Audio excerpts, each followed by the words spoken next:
against a backdrop of severe weather disasters, soaring energy costs, food insecurity and a looming global recession. Food insecurity particularly is hitting hard the Horn of Africa and flood-crippled Pakistan, among other nations.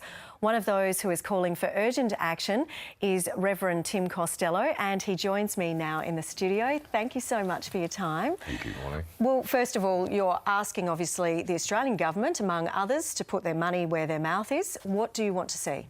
We want to see the Australian government commit to an aid package of $150 million. The government had been very good in the budget in increasing aid in the Indo-Pacific region, and that was welcome.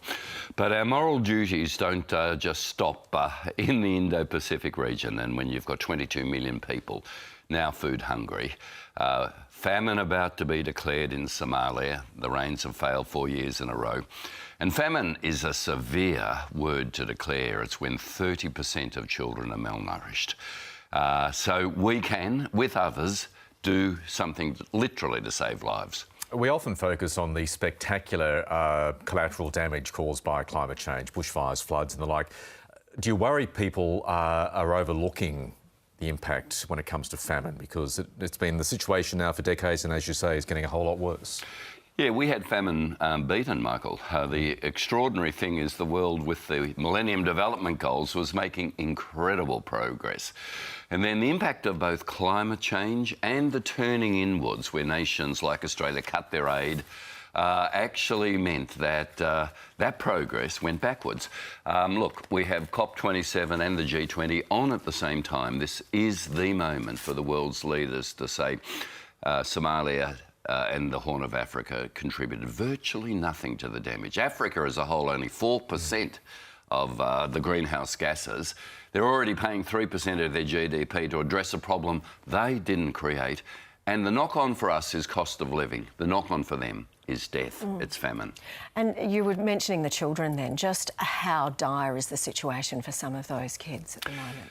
The situation is terrible, and you might have seen some of the shots on TV, and we see that, and there's something in our brain that goes, well, that's Africa. An African mother is used to losing a child. They don't grieve the same way as Australian mothers. Let me tell you, that's nonsense. Yeah. It's the same grief. And we know that this is within our reach to do because we have committed, and I welcome this, $500 million to military in Ukraine, and Putin has actually produced a lot of this high price rises of wheat that they depended on. But if we can do $500 million in military, I think we can do $150 million here. Is the will there, in your view? Look, with the Australian government who have increased aid, there is sort of a mindset now, well, Africa's a long way away from us. Actually, if you live in Perth on the west coast, it's not that far. And most Australians who give to the world visions that I used to lead know that the belly of the beast for poverty is Africa. And we can't walk away and just say not our region. So I think the will is there, but they sort of go, maybe not our responsibility. We want to shift that.